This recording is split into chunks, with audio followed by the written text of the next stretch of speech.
Chers compatriotes, aujourd'hui sonne le glas de la psychanalyse de la personnalité du vil Azali Assoumani, communément appelé Gozidi.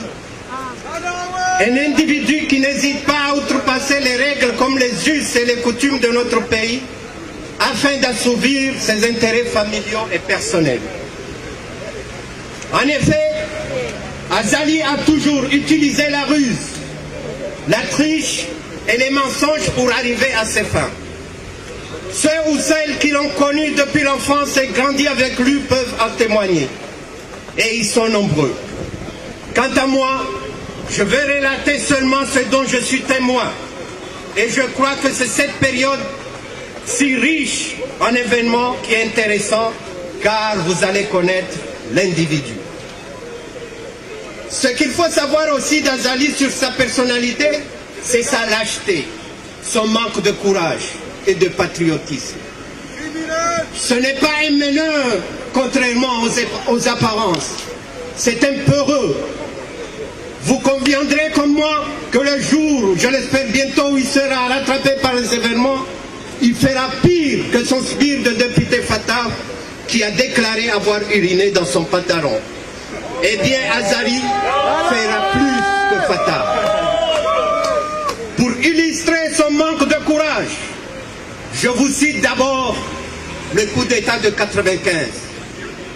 Vous n'êtes pas sans savoir que Azali, contrairement, il était chef d'état-major, mais contrairement à mener ses troupes contre Bob Denard, Azali s'est enfui. C'est Ahmed Maculotte qui l'a mis dans le coffre de sa voiture pour l'amener à l'ambassade des Comores. Est-ce que c'est patriotique? Est-ce que c'est digne des normes qui dirigent notre pays? Et non, je vous dis non. Haute trahison.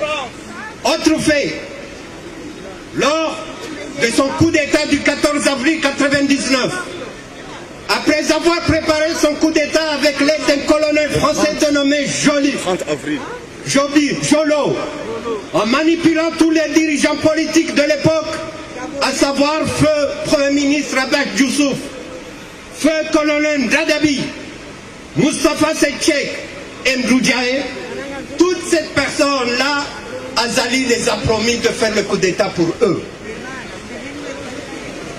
Il a promis à chacun le pouvoir après le coup d'État. Ces derniers sont restés sans voix quand le capitaine Rachad a annoncé sur les ondes de Radio Comores que les militaires ont pris le pouvoir sans annoncer un chef. Et pourquoi? Car Azali avait peur, craignant un échec et donc la prison. Il a suffi que tout l'état-major, en plus de Jolo, le convainque de la réussite du coup aux alentours de midi pour que se décida enfin à être le chef de la junte militaire. Est-ce que c'est courageux? Eh bien non. Et pourtant, il est toujours là. Je vais maintenant vous parler une autre de ses facettes machiavéliques. C'est un homme qui trahit sa parole et qui ne respecte pas ses engagements. La valeur d'un homme se mesurant au respect de sa parole, pourrait-on dire qu'Azali est un homme? Eh bien non. En 1999, lors de son premier discours à la nation en tant que chef du conseil militaire, il avait pris l'engagement de ne pas s'éterniser au pouvoir. Je cite exactement ce qu'il avait prononcé ce jour-là. C'est Azali qui le dit. Je l'ai dit, chers compatriotes, et je le répète, je n'ai pas l'ambition de m'éterniser aux commandes de l'État. Je tiendrai ma promesse. On ne jouera pas les prolongations. Je n'ai pas le virus du pouvoir. Menteur! Rassurez-vous, nous resterons la durée de la période de transition que nous nous sommes fixés au plus tard le 14 avril 2000. Voilà les phrases que Azali a adressées à la nation lors de son premier discours. Alors, il est resté combien de temps après? 7 ans.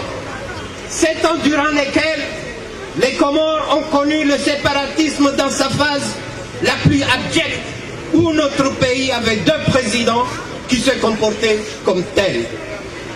Il a fallu l'intervention de la communauté internationale sous la volonté patriotique du président Sambi pour que notre pays retrouve son unité et son fonctionnement étatique.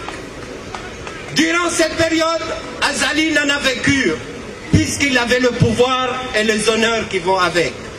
Le pays, il s'en foutait. Lorsqu'il disait qu'il n'avait pas le virus du pouvoir, c'était pour tromper le peuple. Il a ce virus et peut-être plus puissant que le coronavirus.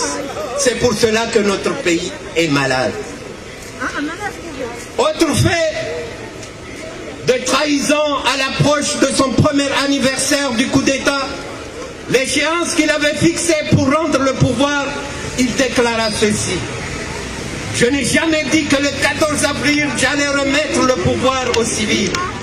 J'ai promis de le rendre à celui qui serait élu. Or, il n'y a pas eu d'élection. Ceux qui veulent le retour à la légalité constitutionnelle doivent aller chercher le président Taki où il se trouve, subhanallah, à Rio Islamo. Mais sans moi. Nous avons arraché le pouvoir et nous allons de l'avant. Que ceux qui veulent le pouvoir, qu'ils le prennent par la force, car nous l'avons pris par la force. Et vous voyez vraiment ce qu'est la personnalité d'Azali. Dangereuse. Et Mdrouya Subut, Yavumbu Mdrouya Hafa, Ukaya Wandwede Wajise Mdrouya Hafa wa Moses. Na Monembabi Ufujani, Hadouan Zakaï Silam. Ces paroles résument en un seul la personnalité d'Azali. C'est un caméléon qui change de position et de comportement au gré du vent.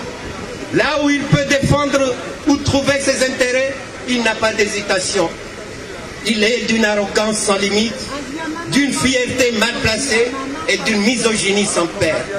Il est mal élevé, mal éduqué ou bien pas du tout éduqué, acculturé, méprisant, dénué de sens de l'humain et donc insensible au malheur de tout un peuple.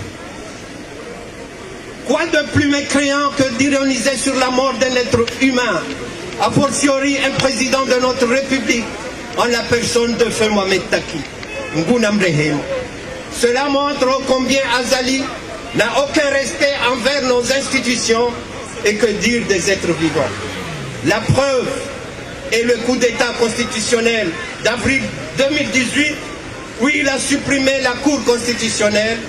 D'ailleurs, tous ces coups d'État, il les exécute à chaque mois d'avril. Je commence à croire qu'il pratique des rites de maraboutage ou de sorcellerie comme il se murmure dans les cercles comoriens. Je ne peux finir mon discours sans relater sa dernière trahison. C'est son alliance avec le président Sambi en 2016. Ce dernier, par sa foi et son intégrité morale, a cru bon d'apporter son soutien à un ex-président comme lui.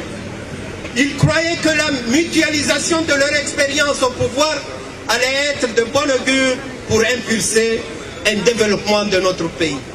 Malheureusement, il ne savait pas que Gozibi avait d'autres idées dans sa tête, que tous leurs échanges sur une future collaboration de gouvernance n'étaient que de feu de paille. La suite, vous le savez, inutile de vous le dire, car ça me fait mal.